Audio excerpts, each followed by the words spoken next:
Hello, everyone. This is Nicole Robinson once again coming to you with another episode of Meet the Mustangs. Tonight, I have the pleasure of talking to head coach of the Connecticut Mustangs, Brett Harding.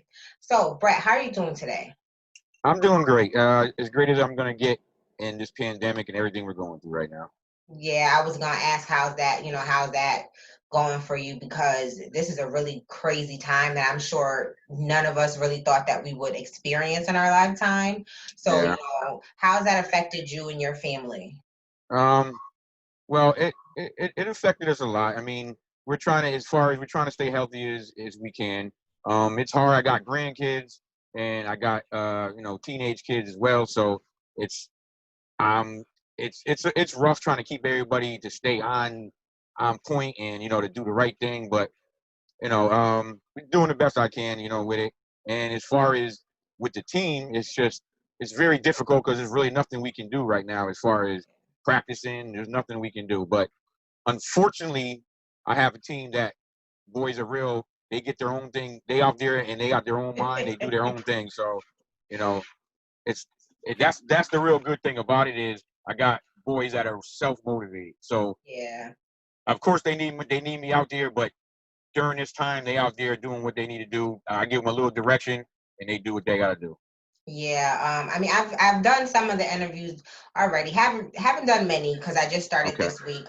But some of them have talked about, oh, we got to go on the field. We're gonna do a little bit of conditioning, and we got to get out there and do what we have to Yeah. do. So, I did tell them that it's really good that they're able to still do what they need to do, because it's just sitting back doing nothing when you Yeah. get back on the field will be, really, really bad for them. Yeah. So I try to give them a little direction where they doing a little social distance and everything that they need to do, to try to by the guidelines of the state and everything. But it's just very hard. Football isn't really a sport that you could do that. No, no, So that's really we've been hard. trying to do what we can, but it's difficult. But hopefully things loosen up a little bit more and we can get back to it. Yeah, hopefully, because Yeah. through these interviews, I'm like, I'm learning some of, a little bit about some of the players, and I'm like, I'm gonna be a fan now, and I can come support. I've been to some of the games, just not Okay. many games, but like I told some of the other guys, I am guilty of being a Connecticut resident, born and raised, and I had no idea about the Connecticut Mustangs until my brother got involved.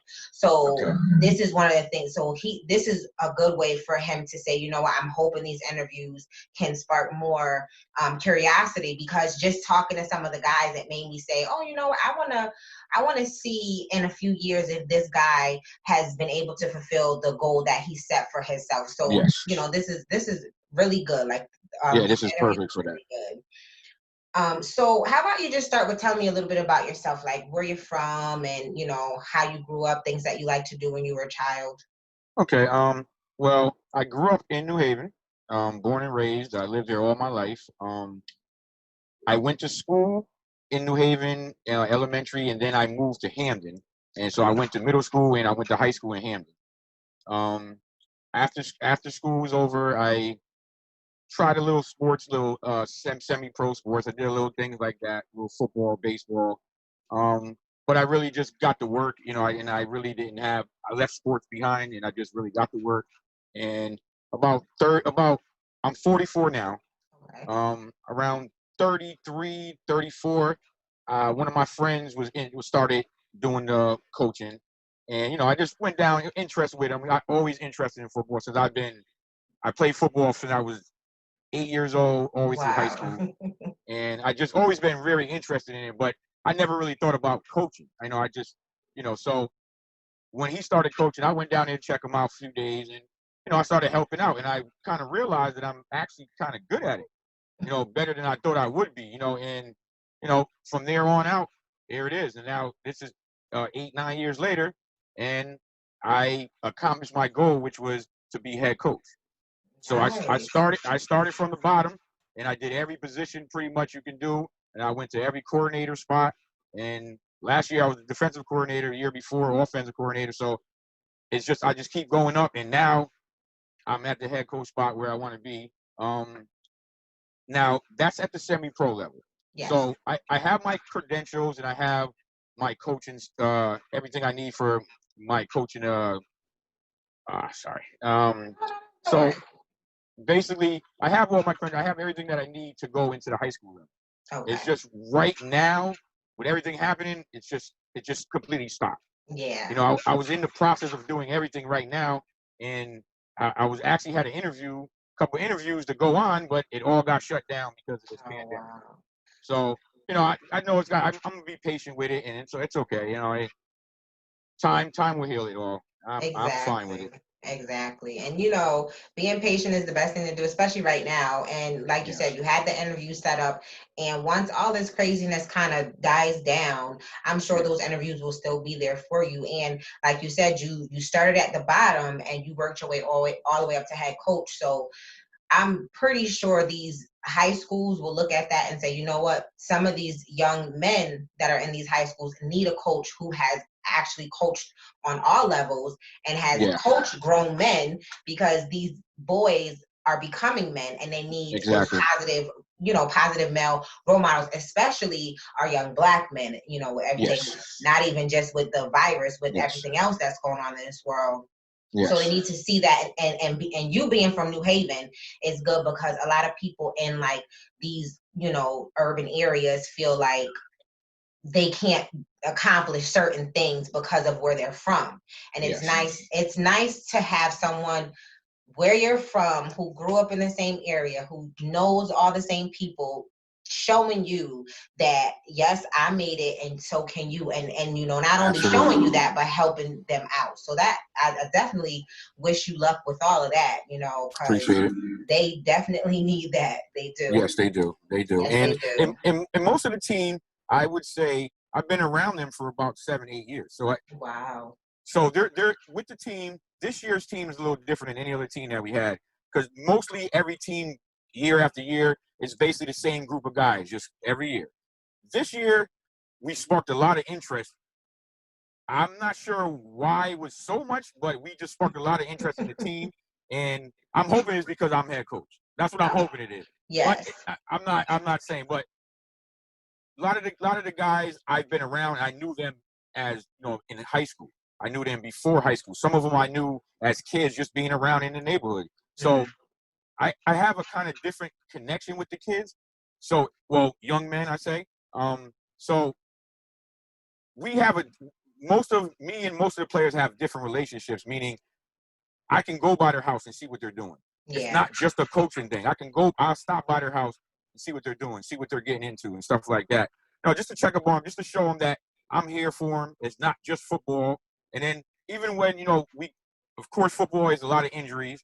So we have players that's injured, and I'll go out my way. I'll go bring them dinner, just to show them that it's not just about football. And I don't look at them as just being a football player. I look at them as young black men that need guidance. You know what I'm saying? If whatever I Yeah. can do for them, I will help. That's great that you say that, because the couple of guys that I have done already, I think I've interviewed about 7 or 8. Okay. I always ask them, what do you wish to get out of playing with the Mustangs? And they all say, right now we're a brotherhood, we're a family, and even when they come off of the field, they feel like that family is still going to be there, even though they're not Yes. technically still playing football together. So that's Yes. that's really good, because a lot of people can't say that. A lot of people are in organizations or play together, work together, and as soon as that aspect of their life is done, It's over. it's Yes. over. But Yeah. I really do commend a lot of the guys, because they say the same thing, like, oh, it's a brotherhood, we're family, we It fight, is. we argue, but at the end of the day, Yeah. we're here together. Yeah.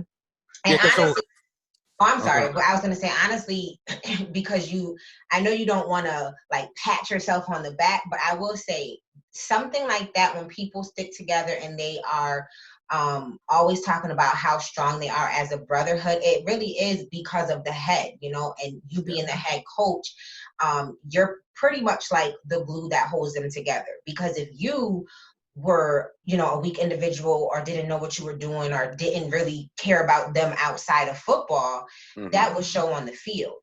And Absolutely. Absolutely. they seem like you said, even off the field, they seem like, okay, we're not talking about football, but we're still hanging out together. We're still doing these business ventures together. So it's really nice to see Black men coming together to just want to, help motivate each other. And that, that is a part of, like, you should commend yourself for that, because you are a part of helping them be who they are. So, kudos to you for that. Like, and definitely, I mean, pat yourself on the back, because it's hard keeping men together and motivated and strong. So that's a good thing. Because I preach with them accountability. Everything is accountability. Everybody, we all grown. They want to be grown. They want to be treated like grown. So it's about my whole motto is accountability. Yeah. So, and the reason why is because, on a football team, you got guys, you got so many different personalities. And this year, that's why I was saying it's a little different. This year, we have probably more new guys than we have old guys. Okay. So older guys. So it's just all the new guys coming in, and they're in the chats with everybody, and they like, damn, you guys argue all the time, but they don't understand that this is what we do. We family. We argue, but we actually literally are together. You know what I mean? So it's for a new person to come in and to be in the chat, they would be like, wow, you guys are out of control with each other. But it's just how they talk to each other. And I used to be hard on them and be like, listen, you guys leave that alone, no arguing. But I understand that's not how life works. Yeah. When there's a brotherhood, you're never gonna always agree about stuff. You gotta disagree about stuff. It's just life. Yeah. So I let them go through that. But if it gets too far, I nip it in the bud right away. Yeah, yeah. And my whole thing with the team is I don't like to let nothing linger. So if there's a problem, it's an issue, let's nip it in the bud right now and move on. Because if we let it marinate, that's when all the animosity comes between the players. And this year we have a majority. I say that the 8 years that I've been doing it, it's been majority, I say, all Black kids. This year, I would say it's probably half and half. Oh, nice. With different minorities. Yeah, they just all came to the team. And I mean, I'm welcoming everybody, and I want everybody to come, because I want my young Black, brothers out here to understand that I understand everything we're going through, and I know that this is not going to be easy for nobody. But everybody's not racist. Everybody is not terrible people. Yeah. There is some good other ethnicities peoples out here. There is. It's just, but a lot of them they only know the hood. They only know what they know. So I try to help them and show them little different things, and try to get them out their comfort zone, because I tell them, you're never going to accomplish nothing in life if you don't get uncomfortable. Yeah. Being comfortable in your life, you're just going to be comfortable. You're going to settle for that, and that's not going to get you where you want to go in life. You got to make yourself uncomfortable. You got to be, but I say that a lot of the guys on the team, they're very respectful guys to a certain point. I mean, of course, when they're on their own, they do what they do. I don't have no problem with what they do. But to me, I've never really had no issue with none of these boys, because they know they can come talk to me. I'm not a coach where they will come up to me and I'll tell them, get away from me, or don't want to talk. Yeah. I actually value their opinion. And even when I'm as far as football side of the thing, when I'm play calling, I even take their advice. I listen to what they're saying. I listen to what they're saying, because they're actually on the field. Yeah. I'm coaching, and I see everything from out here, but I take their opinion from now and then. I mean, I would never let them know that I won't listen to them. I mean, if they're telling me something, I'm always there for them, regardless. Yeah. Like, and it just goes to show that you really do love your team. Yes, I do. Because you're speaking very highly of these men, and like I said, the ones that I've interviewed have been speaking very highly of the team. So it is really good. It's really good. And then I mean, eventually, like you said, the new people, they think you guys argue, but just like you said, that's with any family, you're going to argue, you're going to bicker with your brothers and your sisters, but at the end of the day, that's still your brother, that's still your sister. You love them. You don't have to always agree with them, and you let it be known, but you still love them, and still that respect, and it's still that, love and brotherhood there. So that's, I definitely commend you guys for that, because that means this Connecticut Mustangs team will be able to withstand pretty much anything, especially since you guys are that strong. Yeah. We've been through a lot. We've been through a lot in the short 3-4 years that we've been an organization. Yeah. I don't know if any other players told you, we originally, when we came into the league that we're in now, which is the ECFL, East Coast Football League, Mm-hmm. we was the Ravens. So we was a Yes. different team, and then we transferred over to the Mustangs. So we won the very first year we established the team. We won the championship. We went to Florida, played for a national title, which was so great for me. I mean, that was mind blowing. I love the opportunity to go to another state to play, some different guys. So we went out there. We came up a little short. I guess we came up short. I'm gonna say, and I'm gonna take the blame right now. I'm gonna say we could have done better as chaperones, as better coaches. We could have done a little Yeah. better to keep them a little tighter together Mm-hmm. because we let them, spread out too much, and we shouldn't have done that. Yeah. We was in Miami, so everybody spread it out. Everybody had their own thing, so we probably should have kept them together, which we all knew was a mistake. But it was our first time going down there, so but it was a learning experience, and it was a great thing. Exactly. And I felt like a lot of the guys really bond during that time. I mean, we're out of state. We're playing a whole, and we traveled. We all traveled. We all drove vans down there. Oh yeah. So you guys were like close knit together Yeah, for days. for Yeah. days. Yeah. So So I mean that helped out a lot. That helped out as far as us really coming together as a family. And then, like I yeah. said, most of the guys are the same guys, same group of guys that been together for like the last 5 years. I say, but the last 5 years with this group. So overall, but a lot of the players I've been around about 8 years, but just in different teams and different Oh situations. wow. Yeah. So it's, and the thing that is really surprising is New Haven. It has so much talent. These young men are Yeah. so talented, they just don't even understand how talented they are. But what makes them realize is when we go play these other teams, and up north, we go play a lot of mass teams, and the guys up north, I say this. This is the difference in it up north than down here. I would say up there they might be a little bit more in shape, stronger wise, like they probably lift more. They're probably in the gym a little bit more. Yeah. But as far as talent wise, they don't even have nothing close to talent like that. They might have. So how I compare the teams would be this. This is how I always tell everybody. So most of the teams in the league probably have 3 to 4, maybe 5 good guys, Mm-hmm. good talent on their team. Connecticut Mustangs, I say, have 30 Wow. talented guys. So meaning that they can start at any team.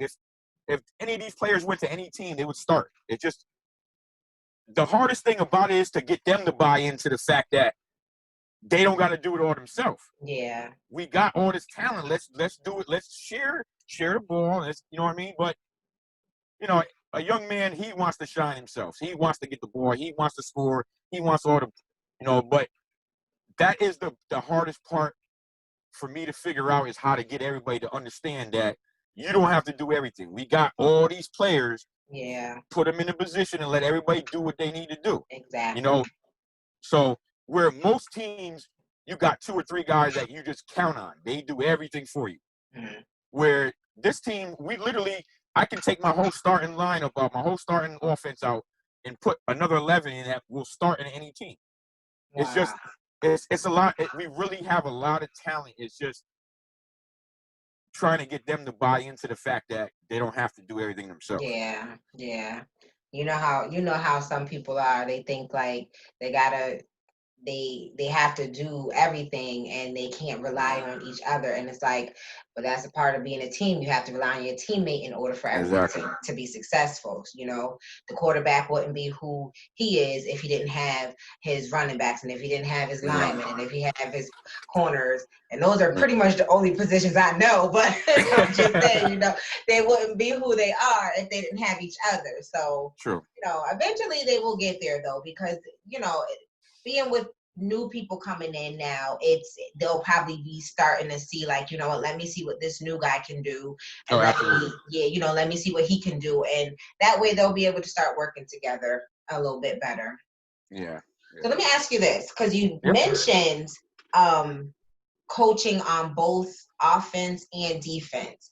Yep. What in your opinion, you know, because everyone's going to have their own opinion, but in your opinion, what do you think is the best position to coach, and why do you feel like that? Position or offense or defense? So as a I coordinator or guess just a both. certain position? Okay, I guess so both. I I I would just say me personally is defense. I'm just more of an aggressive guy. More of my thing on defense is I just like the fact that we're trying to plan to stop somebody. You know what I mean? Yeah. It's like a how do I say it best? It's a strategy, you know, and I mean it's the same thing on offense, but offense you're not on the offense side of the ball, you're putting your strategy out and the defense has to defend you. Yeah. You know what I'm saying? Now that so me, I and then as far as man, it's tough because I'm going in my head. I'm saying defense, but then I keep bringing up points in my head where Where the offenses too. offense, yeah. So it's like it's tough.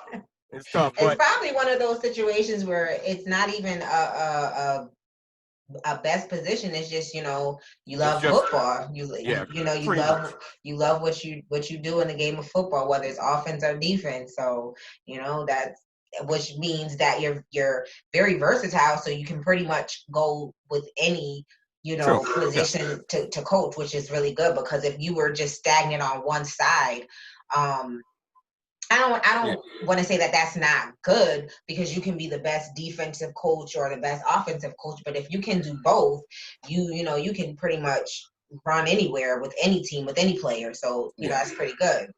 Yeah. So as a head coach this year, the one thing I wanted to take on is more of offense side of the ball because I've did a little bit of offense side of the ball, but it's been position. It's been position. So it's been like I was a wide receiver coach.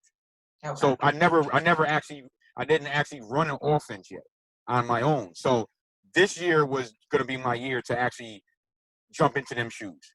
You know, so and the reason for that is because as a head coach, you gotta be versatile. You gotta know every Yeah. part of the game. You gotta know everything that's going on.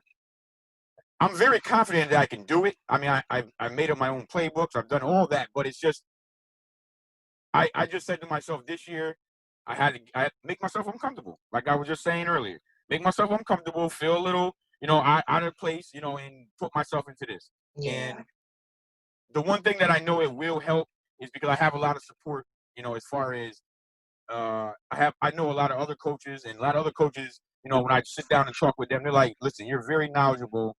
Just stop second guessing yourself and just go out here Yeah. and do what you do. So, Exactly. and that's all it is. It's just, but to answer the question, I would say I'm going to stick with defense. I say Okay. defense side of the ball is my favorite side of the ball, and position would be linebacker. Would be Okay. middle linebacker. It could be outside. It don't matter what linebacker, but linebacker. And the reason why I say linebacker is because the linebacker is pretty much the quarterback of the defense. Okay. If you got the right linebacker, not all of them. If you got the right linebacker, he can pretty much run your whole defense for you through Mm-hmm. you. Like he could live through your brain. Like whatever you're thinking, he's Nice. thinking. So it. I mean, on the offense side of the ball, it's the same thing. Quarterback and the head coach is the same. I mean, and the offensive coordinator is the same thing. But it's just a little more challenging on the offense side of the ball, and that's the reason why I want to jump into that because the offense, you might have a plan, you might have a design of what you want to happen, but the defense ain't letting that happen. So Exactly. you understand? So now you have to, Yeah. try to strategize and figure that out. So and then we're forgetting about one major part of the game is special teams. Okay. Now, Now, what is special teams? now special teams would be kickoff, punt Okay. return, kick Okay. return. Okay. So to me, that's one of the biggest part of the game because that's what sets up the offense. That's what Mm-hmm. sets up the defense. So without a good special teams, you really are you're playing against yourself.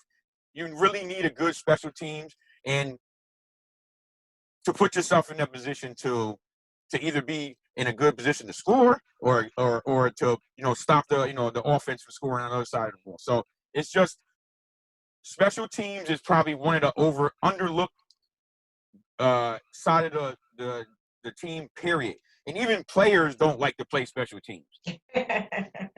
But they don't That's understand how crazy. important it is. It's the most important thing because you set up the offense and you set up the defense. But it's just one. It's so short because it's only one play. So Yeah. it's only a punt. It's only one kick. You know what I'm saying? So, you know, but the one thing this year that I am definitely instilling with everybody is special teams. Special teams will make it easy for our offense. It will make it easy for our defense. Okay. So but that's my challenge right now, and that's what I'm really instilling in these boys. Like, we know offense, we know defense, we know you, but we got to get on this special team because at this level, semi-pro, special teams probably will. If you have one of the best special teams in the league, I think you would probably be one of the most dominant teams. Period, because of that one little thing. And Yeah. and you don't really hear many people talk about special teams at all. Because I see you didn't even know you didn't even know exactly what it was.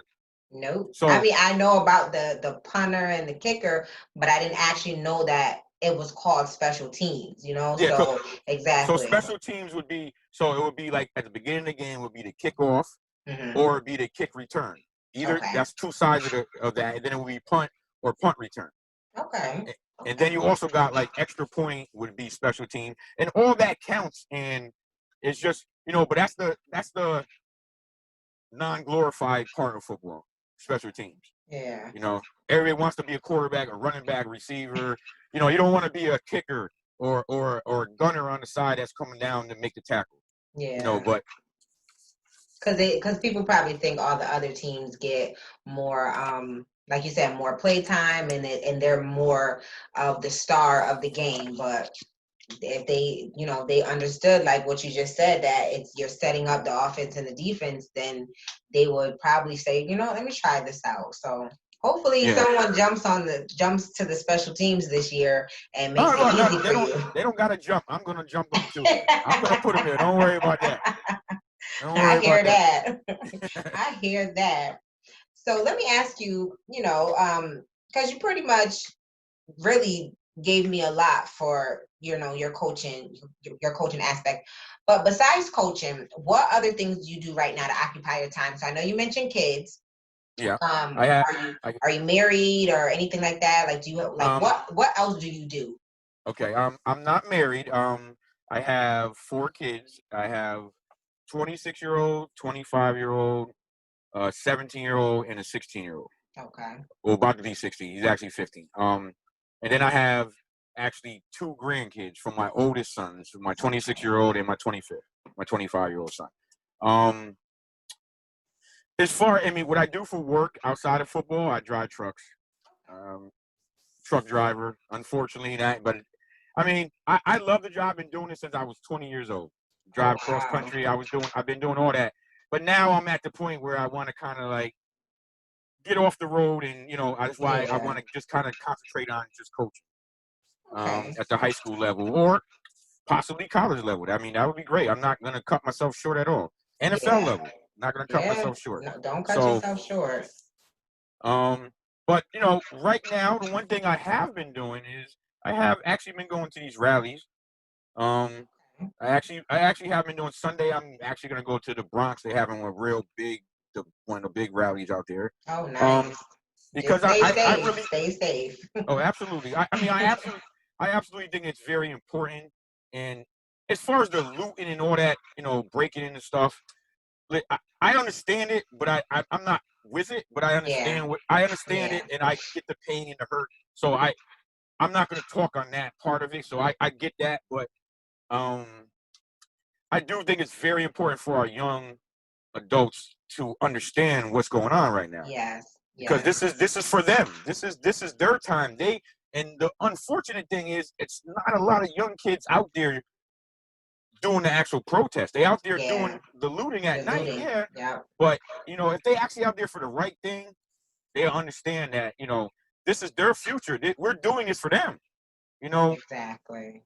but it's a tough time, and I guess right now everything just came to a head, and it's just I to me I think it was just time for it to happen. You know, Yeah. I Yeah. don't I don't I just I don't agree with the violence at all, but I just feel like I understand it. I do. I Yeah. really do understand it. Yeah. Yeah, I really do. I think I'm pretty much on the same page. Like, I do understand why people feel the way that they do, but Yeah, I just don't understand the violence, because I just feel like more they're doing violent stuff, we do violent stuff, they do violent stuff. It's never going to be, the cycle is never going to it's stop. gonna stop. And It's at not. some point we have to say, you know what, we have to figure out what's our next move. I love the protest, and you being a grandfather, you are able to share this experience with your grandchildren, because Absolutely. they're going to experience some kind of something in their time. We don't want our children to go through the things that we go through, but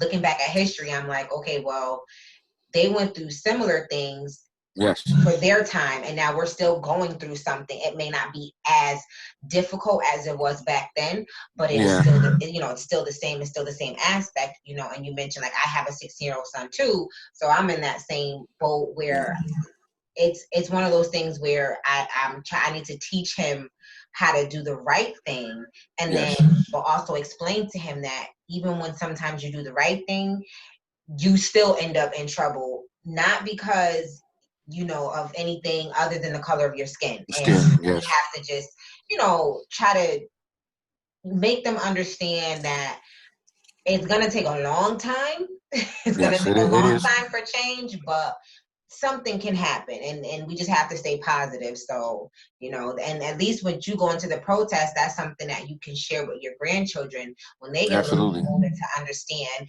And they can say, oh, my granddad was doing this, doing that, and standing up for what's right. So Yeah. Absolutely. definitely commend you for that.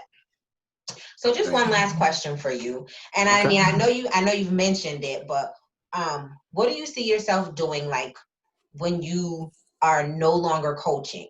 Like, I know you want to coach at the high school or the college level or NFL or something, but when you feel like, all right, I'm done. I've put in all these years. I'm completely done with the coaching. What do you see yourself doing? I see myself traveling, getting a little traveling, but really enjoying the grandkids and just enjoying that time. I love the grandkids. They keep me. I mean, I'm 44, so I'm not Yeah, old at all. But at I all. just well, but there's times I feel, times I feel older from working, but they keep me young, and I really love that part of it. But it's just the innocence of them that is just like that. I just try to always, regardless of the fact, I don't treat them like little kids. I mean, they're Yeah. not, neither one. Um, my grandson is 7, and my granddaughter is 6. She's about to be 7 as well. Okay. Um, but I literally talk to them like they're not grown, but I don't sugarcoat nothing with them, Yeah. because I don't feel like that's gonna get them nowhere. It's not. They're gonna Nah, just it's not gonna get them nowhere. So no. I mean, I try to. I mean, I keep it respectful. I don't go above, but I let them know what's actually going on in this world. If they hear me or not, I've told them, and I keep telling them over and Yeah. over. So they will get it, because my grandson, what I realize now is he he does the things that I do. Yes. And I didn't even notice that before, but he does things that I do. He want to wear the slippers I'm wearing. He want to do the things that I'm wearing. And it's just Yeah. because So I just feel like my part is to actually be there for them. And when I'm done and retired, I'm sure they're gonna be older, but I'm gonna be there for them. And Yeah. I just like to travel. I would like to travel a little bit. I did a little traveling, but nowhere near what I would like to do. Yes, yes, I hear you. Definitely hear you, because like I said, I have the 16-year-old, but I also have a 5-year-old. So Okay. I'm getting it from both aspects. And I got a boy and a girl, and the girl Okay. is she's like my tail. So Okay. Okay. everything that I do, everything that her dad does, everything that her grandma does, she does everything. So I definitely understand what you're what you're saying. So I thank you. I just want to thank you for taking your time out today to, sit down and do this interview. Hopefully it gets to the people and they can come out support. They'll know who the Mustangs is. They'll know who the Absolutely. individual players are, and they will know who the head coach, Brett Harding, is. So thank you. This has been another Thank you. episode of Meet the Mustangs with head coach Brett Harding. Thank you.